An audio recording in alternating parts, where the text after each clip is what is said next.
Chennai Silks.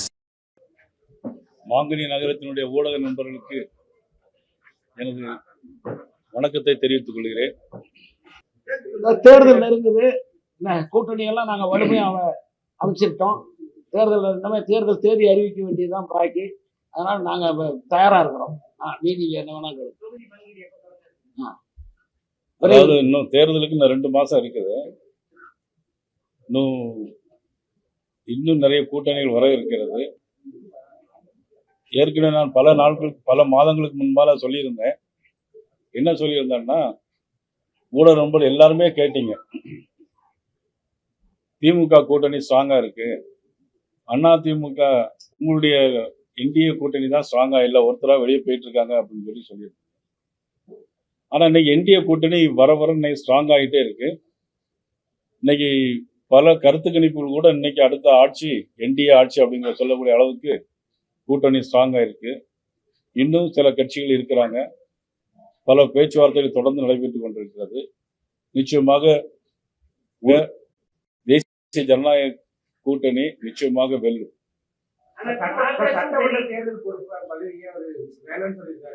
இது என்ன காரணம்? உட்கட்சி பூசலா இல்ல உண்மையாலுமே அப்பதான் உடல்நிலை சரியில்லை காரணம் ஏற்றுக்கொள்வார்?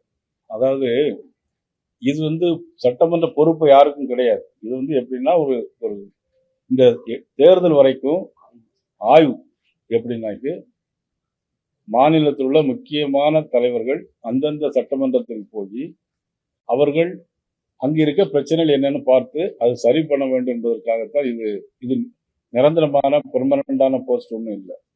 எல்லாருக்குமே ஒவ்வொரு பொறுப்பு கொடுக்கும். 4 தொகுதி 5 தொகுதி பொறுப்பு கொடுத்துருங்க. வழக்கமா இப்ப புரட்சி தலைவர் அம்மா இருக்கும்போது நான் என்ன, எனக்கு 5 மாவட்டம் கொடுத்துருந்தாங்க. புதுக்கோட்டை, சிவகங்கை, கிருஷ்ணகிரி, தருமபுரி, வேலூர். எங்களுடைய வேலை என்ன, அங்க போய் என்னென்ன பணிகள் இருக்கு, என்னென்ன செய்யணுங்கிறத பொறுப்பு. ஆக இதை ஊடகத்துல மீடியாவில் பெருசா போட்டு அவர் ஒண்ணுமே சொல்லலை. அவர் என்ன சொன்னார்னா, அவங்களுடைய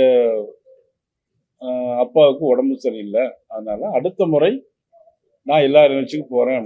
இதை பெருசுப்படுத்தி வேற உங்களுக்கு மீடியா ரேட்டிங்கை கூட்டதுக்காண்டி நீங்க எல்லாரும் பெருசுப்படுத்திட்டீங்க. இது ஒரு சின்ன சாதாரண விஷயம், கட்சியில் அன்றாட நடக்கக்கூடிய விஷயத்த ஒரு சாதாரண விஷயம்.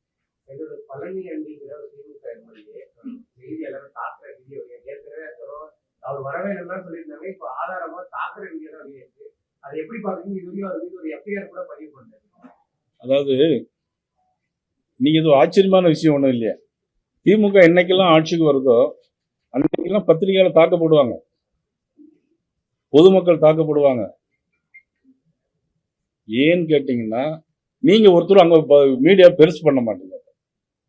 மீடியா எதை பெருசு பண்ணீங்க, இந்த மாதிரி சாதாரண விஷயத்த காலையில இருந்து சாயங்காலம் டேங் டேங் டேங்னு போட்டு அடிச்சுக்கிட்டே இருக்கிறீங்க.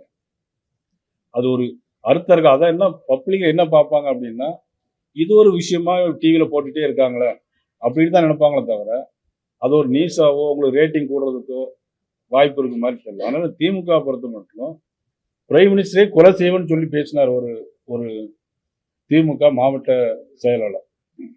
இது நடவடிக்கை இல்லை. எத்தனை பேர் அடிச்சு துன்புறுத்திருக்காங்க, நடவடிக்கை இல்லை. அதனால திமுக ஆட்சிக்கு வந்தா இதெல்லாம் ஒரு சர்வசாதாரணம். அதை நீங்க தான் பெருசுப்படுத்த மாட்டேங்கிறீங்க.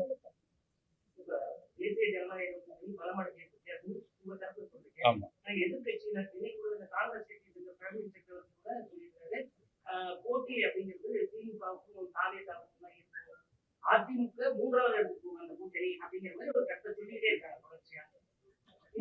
நானும் தொடர்ச்சியா சொல்லிட்டு இருக்கேன்.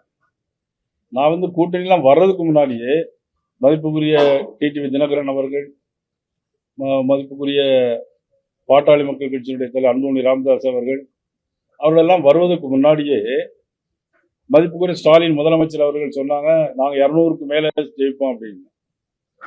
நான் இப்ப மீடியாவில் நிறைய வாட்டி சொல்லியிருக்கேன், நாங்க தான் 200க்கு மேல ஜெயிப்போம். இன்னைக்கு கருத்து கணிப்பெல்லாம் இன்னைக்கு ஒரு டிவியில மற்றெல்லாம் தனியார் கருத்து கணிப்பெல்லாம் வந்திருக்கு. அதுல பாத்தீங்கன்னா இன்னைக்கு 180 இடங்கள் என்டிஏ கூட்டணி ஜெயிக்கும் அப்படின்னு சொல்லியிருக்கிறாங்க. அதனால அவங்க இன்னைக்கு காங்கிரஸ் கட்சியில அவங்களே அமைச்சர் பதவி கேட்கறதாகவும், இன்னும் மதிப்புக்குரிய கனிமொழி, மதிப்புக்குரிய ராகுல் காந்தி அவர்கள்லாம் டெல்லியில பேச்சுவார்த்தை நடத்திட்டு, ஏன் பேச்சுவார்த்தை நடத்துறாங்க? கூட்டணி இருந்து அவங்க பேச்சுவார்த்தை நடத்த வேண்டிய அவசியம் இல்லை. இல்ல. நாங்க எந்த பேச்சுவார்த்தை நடத்தி நாங்க கூட்டணியில் இருக்கிறோம். இப்பவே சகோதரி கனிமொழி போய் அவங்க டெல்லியில போய் ராகுல் காந்தியை சந்திச்சு பேச வேண்டிய அவசியம் என்ன வந்திருக்கு? அப்ப அவங்களுக்குள்ள குழப்பம் இருக்கிறது உண்மையா இருக்கா இல்லையா? தமிழகத்துக்கான மத்திய அரசு நிதி ஒதுக்கீடு தமிழக அரசு சரியாக மக்களிடம் கொண்டு சேர்த்தது. குறிப்பாக பட்டியலின மக்களுக்கு ஒதுக்கிய 8000 கோடி ரூபாயை தமிழக அரசு அவர்களுக்கு சேர்த்துள்ளது என்று என்டிஏ கூட்டணிக்கு தலைமை வைக்கக்கூடிய பழனிசாமி இந்த கோரிக்கை இன்னைக்கு குற்றச்சாட்டு இருக்கிறார். இந்த குற்றச்சாட்டை பற்றி நீங்க சொல்லுங்க. இல்ல, உண்மைதான். அதாவது ஆதிராவிட மக்களுக்காக மத்திய அரசு கொடுத்த பணத்தை இன்னைக்கு தமிழக அரசு திருப்பி அனுப்பியிருக்காங்க. அது நிர்வாக திறமையின்மையா, ஏன் செலவழிக்கல, அல்லது ஆதிராவிட மக்களுக்கு மத்திய அரசு கொடுத்த பணத்தை செலவு பண்ண விருப்பம் இல்லையா? இதெல்லாம் தான் எங்களுடைய கேள்வி. ஆதிராவிட மக்களை ஏன் தமிழக அரசு புறக்கணிக்கிறது? மத்திய அரசு கொடுத்து விட்ட முழு தொகையை ஏன் செலவழிக்கவில்லை? அந்த மக்கள் ஆதிதிராவிட மக்களை தமிழகத்தில் புறக்கணிக்கும் தெரிஞ்சிருக்கும். திமுக கூட்டணியில ஆதிதிராவிட நலன் தான் நான் முக்கியம் அப்படி சொல்லக்கூடிய கட்சிகள் தொடர்ந்து அங்கம் வைக்கிறாங்க. இது பத்தி அதாவது ஒரு 2-3 வருஷங்க புதுக்கோட்டை பக்கத்துல ஒரு கிராமத்துல வாட்டர் டேங்கல்ல வேங்கவயல் கிராமத்துல குடிநீர்ல வேறமான விஷயங்களை கலந்ததாக செய்தியெல்லாம் வந்துச்சு. அதுக்கு சிபிசிஐடி விசாரணை பண்ணாங்க. விசாரணை மீது நடவடிக்கை இல்லை. அது கூட இருக்க கூட்டணி கட்சி தலைவரும் அதை பத்தி ஒண்ணுமே சொல்லல. அப்போ அந்த கூட்டணி கட்சி தலைவருக்கும் ஆதிராவிடர் மக்கள் மீது அக்கறை இல்லை. அவர்களுக்கு இழைக்கப்படுகிற அநீதியை பத்தி கண்டுகொள்றதும் இல்லை. அப்படின்னா ஏன் கூட்டணியில் இருக்கிறாங்க? என்ன கொள்கை அப்படிங்கிறதா என்னுடைய கேள்வி.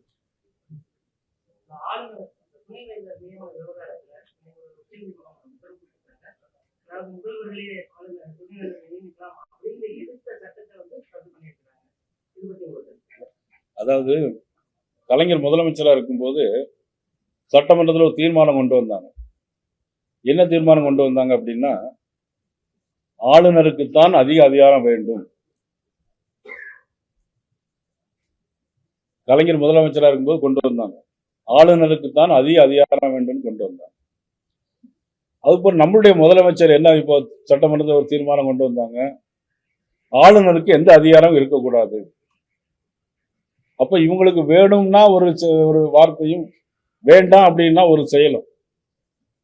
ஆக இவர்களுக்குள்ள ஒரு முறை கொள்கை தான் இன்னைக்கு திமுக கடைபிடிச்சிருக்காங்க. ஆனா ஆளுநருக்கு உள்ள கான்ஸ்டிடியூஷனல் ரைட்ஸ் என்ன இருக்கோ அது இருக்கத்தான் வேணும். ஆளுநரே இல்லாத மாநிலம் இருக்க முடியாது. என்னைக்குமே திமுக ஒரு காலத்தில் பார்த்தீங்கன்னா மாநில சுயாட்சி, ஆளுநர் வேண்டாம் அப்படின்லாம் பேசிட்டு இருந்தாங்க. அப்படிலாம் ஒரு நாட்டில் இருக்க முடியாது. கான்ஸ்டிடியூஷனல் ரைட்ஸ் வேணும். அதனால இவங்களுடைய கொள்கையில முரண்பாடு. இவங்க 5 வருஷம் ஆட்சி செஞ்சாங்கல்ல, 525 தேர்தல் அறிக்கைகள், 70 கூட முழுவதும் எல்லாரும் ஏமாத்து வேலை. நீங்க துப்புரவு தொழிலாளர்கள் பிரச்சனை எடுத்து பார்த்தா அதுலயே அவங்கள அடிச்சு துன்புறுத்தி, நீங்க கேட்டீங்களா கேள்வி, திமுக போலீஸ் வச்சு அடிச்சாங்க.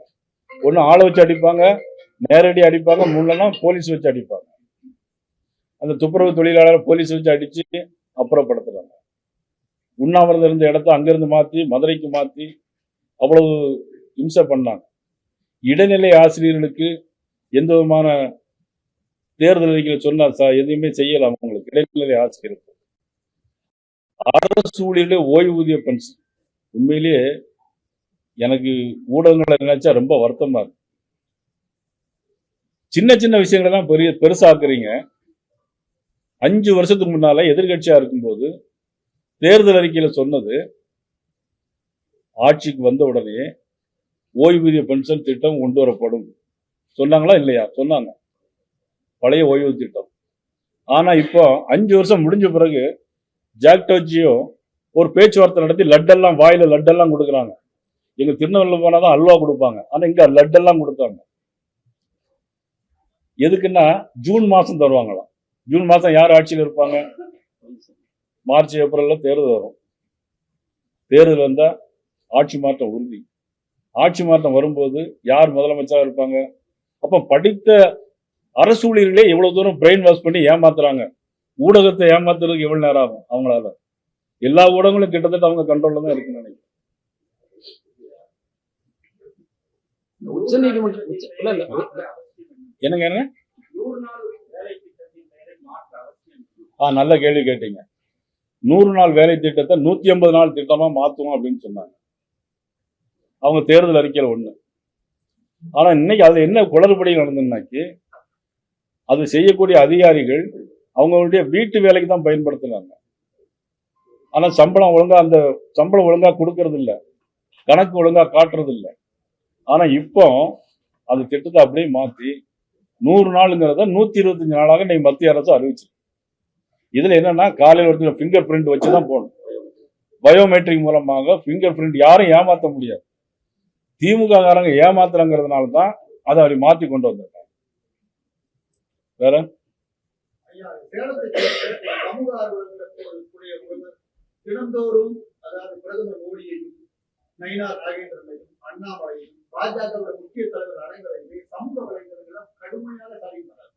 இதற்கு தமிழக பாரதிய ஜனதா கட்சியோ சேலம் மாவட்ட பாஜக இதுவரை எதிர்ப்பு இருக்கிறது. என்ன சமூக ஆர்வலரை குறித்த கருத்துக்கு எதிர்ப்பு?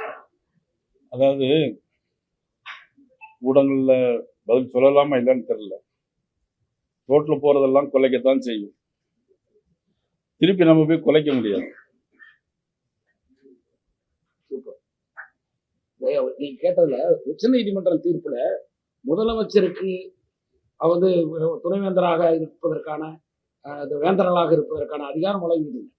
அதாவது ஏற்கனவே உயர்நீதிமன்றம் கொடுத்த தீர்ப்புக்கு தடை போட்டுட்டு மறு விசாரணைக்கு போட்டிருக்காங்க.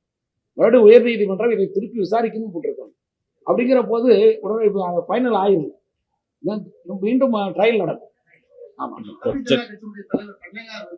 நெல்லை, நாங்குநேரி, சாத்தூர் ஆகிய 3 தொகுதியில் தான் போட்டியிட வாய்ப்பு இருக்கு அப்படிங்கிறது தொகுதியோட உளவுத்துறை அதிகமா ஒரு தகவல் இருந்தாரு. அதுக்கு அவர் கேட்க வேண்டாம், நாங்க சொல்லிடுறோம். 234 தொகுதியிலுமே இப்படி மாநில தலைவர் போட்டியிடுவதற்கு தகுதி உள்ளவர் தான்.